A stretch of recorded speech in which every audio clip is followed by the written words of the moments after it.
di dalam audit plan. Jadi di situ nanti akan ada tanggung jawab dan peran juga, menetapkan tujuan dan lingkupnya, mengidentifikasi dan mengevaluasi risiko. Balik lagi semua akan berbasis risiko. Apapun akan berbasis risiko. Lalu menetapkan tanggung jawab dan prosedur dan memastikan ketersediaan sumber daya. Jadi harus memastikan juga apakah di instansi Bapak Ibu juga ada sumber dayanya, apakah ada sumber daya SDM-nya untuk melakukan audit atau tidak. Lalu memastikan penerapan program audit, memastikan catatan terkait dengan program audit terpelihara, serta mengawasi, meninjau, dan meningkatkan program audit.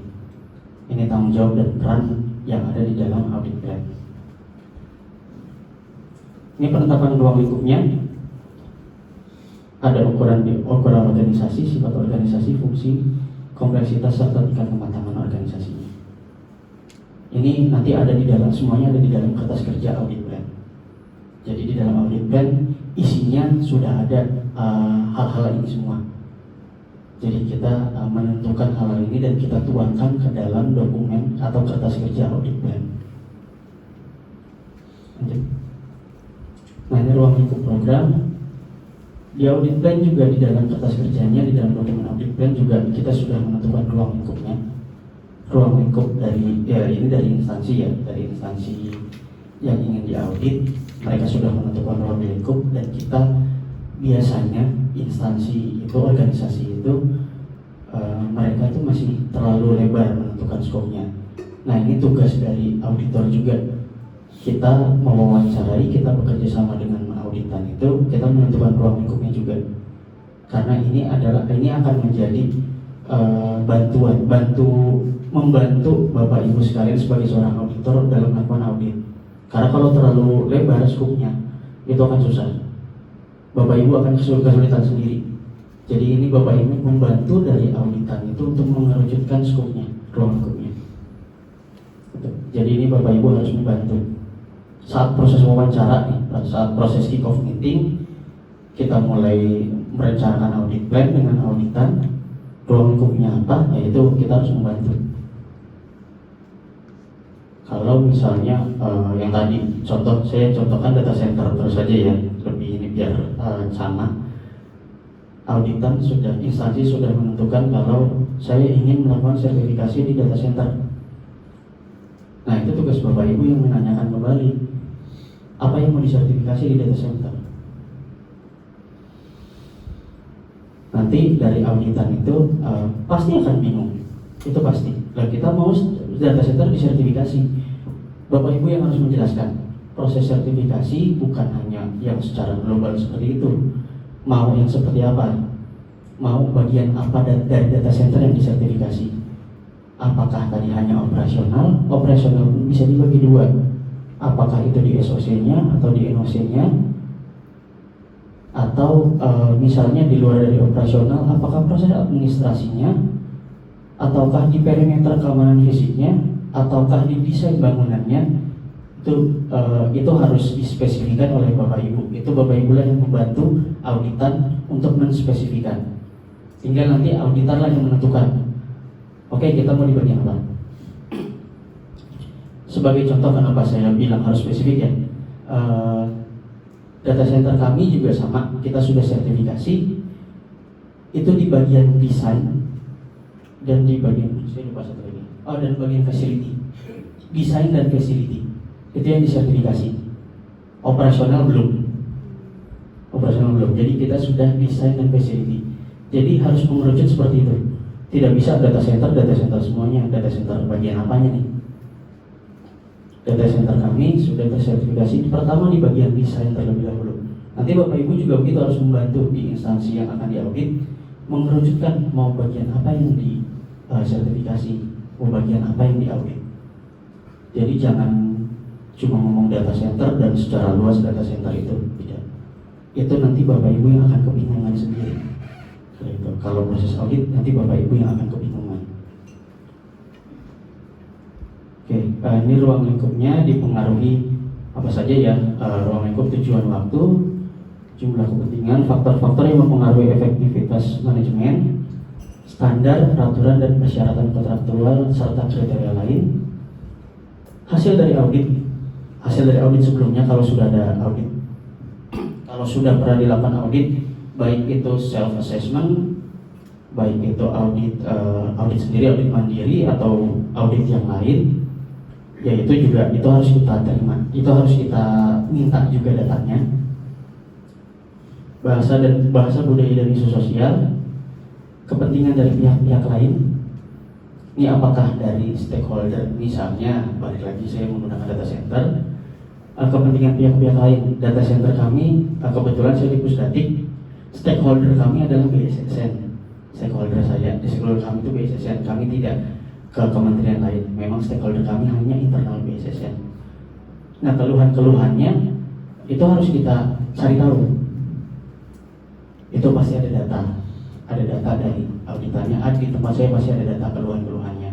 Entah misalnya kayak di sini internetnya lambat atau banyak malware dan sebagainya, itu harus kita catat juga.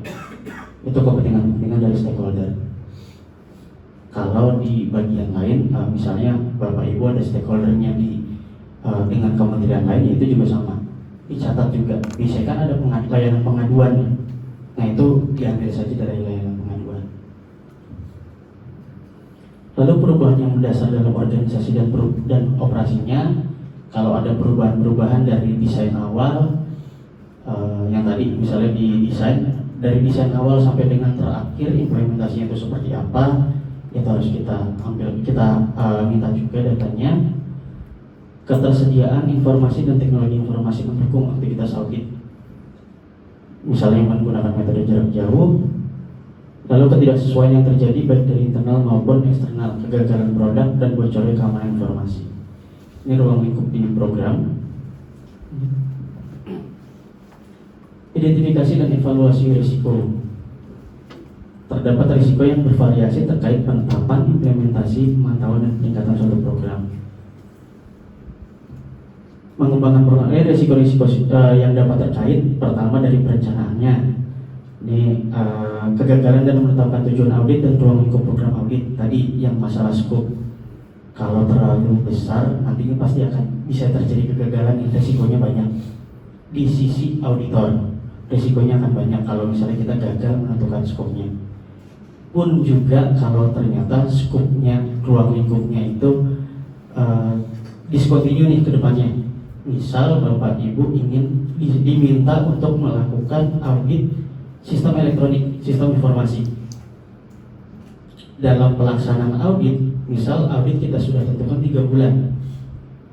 Ternyata setelah 2 bulan sistem informasi itu udah nggak digunakan lagi, udah error dan nggak digunakan lagi. Nah, itu termasuk dari resiko.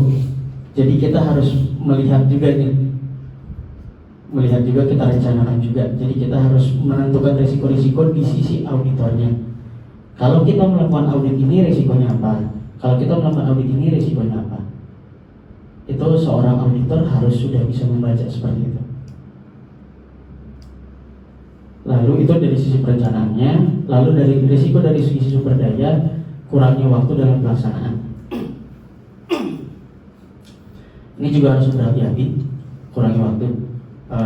Pengalaman kalau berurusan dengan instansi pemerintah pasti mepet waktunya. Biasanya audit-audit ini akan dilakukan di akhir-akhir tahun. Ya, di akhir kenapa? Awal tahunnya. Kalau pengalaman di akhir tahun, Pak. Bukan kontrak ya. Eksekusi akhir tahunnya. Perencanaan awal tahun tapi eksekusi akhir tahun. Betul. Eksekusi akhir tahun biasanya mulai di sounding, di lelang itu di Oktober, baru mulai proses audit itu November. Tapi diminta Desember udah selesai. 1 bulan kita melakukan audit, ya butuh berapa sumber daya, butuh berapa sumber daya manusia yang kita kerahkan. Itu akan susah. Proses audit itu minimal yang saya pernah mengalami itu 3 bulan minimal. Di bawah 3 bulan itu udah tinggal nambah sumber daya manusia aja. Sebenarnya bisa gitu, dengan waktu 1 bulan pun bisa kita menambah sumber daya manusia lebih banyak. Itu bisa. Tapi pastinya dengan biaya yang akan lebih banyak. dengan biaya yang akan lebih bengkak juga. Jadi kita harus menentukan, ini sumber daya kita juga harus melihat nih waktu pelaksanaan yang paling ini. Lalu pemilihan tim audit ini hati-hati risiko dari kompetensi yang tidak sesuai. Ini pemilihan tim auditnya harus jelas. Di Indonesia memang masih sangat berlaku sertifikat ya, kertas ijazah sertifikat itu akan sangat dilihat. Itu pasti akan sangat dilihat. Pengalaman tanpa ada ijazah ya tetap nilainya akan kurang. Tapi dalam audit ini, proses audit, kita harus benar-benar sebagai lead auditor. Kalau kami sebagai lead auditor, kalau saya tidak peduli sertifikat gitu. Kalau misalnya timnya memang sudah mengerti, yang penting kan lead auditor yang punya sertifikat. Kalau tim-timnya mah bodo amat. Kalau saya mikirnya begitu. Jadi kalau saya sih ya terserah aja. Yang penting lead auditornya yang sudah punya. Karena yang paling dijual adalah lead auditornya. Yang paling dijual. Kalau lead auditor, ketua tim auditor itu memang harus sudah memiliki kompetensi, harus sudah memiliki sertifikat kompetensi. Kalau tidak, memang itu tidak diakui secara internasional. Kalau untuk timnya bisa mengambil yang sudah sertifikat atau bisa yang belum, yang memang sudah memiliki pengalaman. Itu kita harus pemilihan tim audit. Nanti Bapak Ibu juga di instansinya, begitu balik di instansi masing-masing ingin melakukan, karena kan dari kemarin sudah banyak yang ngomong disuruh audit langsung buru-buru. Ini harus hati-hati di pemilihan tim auditnya ini. Jangan sampai nanti kita harus membangun ada timnya, sudah ada tim dan kita harus membuat tim itu memiliki kompetensi. Jadi kita harus dari awal lagi. Kita harus menjelaskan dari awal dulu. Kita harus membuat mereka memiliki kompetensi itu dulu. Jadi carilah tim-tim yang sudah berkompeten. Lalu pelaksanaan audit, ini resiko-resikonya biasanya ada di komunikasi yang tidak efektif antara auditor dan auditan. Ini makanya tadi auditor harus mudah bergaul, harus mudah bergaul dengan semua auditannya ya, baik itu level atas maupun level bawah. Lalu pengendalian rekaman dan kerusakan rekaman audit, ini risikonya, ini hati-hati juga ini datanya. Jangan lupa kalau kita sudah melakukan audit dan kita ada data, misalnya rekaman, ada data apapun, baik itu yang tertulis maupun yang digital, itu di backup. Itu harus selalu di backup. Di backup juga jangan cuma satu backupnya, bisa 2 atau 3 backup. Karena hati-hati kalau sudah nanti rekamannya rusak, rekamannya hilang, ya ruginya kita sendiri. Itu harus di backup di tempat yang ya dimanapun ada tempat yang aman. Yang pasti di tempat yang aman karena ada rahasia organisasi di situ. Lalu di pengawasan, penghijauan dan peningkatan program audit, ini hati-hati risiko terhadap ketidakefektifan pengawasannya. Itu di bagian surveillance-nya di tahun depannya, itu biasanya banyak yang tidak efektif, banyak yang pengalaman kalau misalnya di instansi pemerintah di tahun depannya sebenarnya dari temuan di tahun sebelumnya itu, dari temuan audit di sebelumnya itu belum ada perbaikan. Itu biasanya belum ada perbaikan itu. Nah itu pengawasannya sebenarnya menjadi tidak efektif. Sebenarnya pengawasan tidak efektif. Itu risiko-risikonya. Lalu menetapkan prosedur. Ini prosedur program audit sebaiknya ditetapkan termasuk membuat perencanaan dan jadwal audit dengan mempertimbangkan risiko yang tadi, risiko-risiko itu. Lalu memastikan keamanan informasi dan kerahasiaan. Ini Bapak Ibu juga harus memastikan sekali keamanan informasi dan kerahasiaannya. Menjamin kompetensi auditor dan lead auditor. Menyeleksi tim audit, menetapkan tugas dan tanggung jawabnya. Menentukan kompetensi, melaksanakan audit termasuk penggunaan metode sampling yang digunakan. Pelaksanaan tindak lanjut audit jika dapat dilaksanakan. Jika tidak dapat dilaksanakan, langsung seorang lead auditor harus bisa memutuskan dilaksanakan atau tidak dilaksanakan. pelaporan pencapaian program audit secara keseluruhan ke manajemen puncak, memelihara catatan program audit dan mengawasi dan meninjau kinerja dan efektivitas program audit. Oke, lanjut.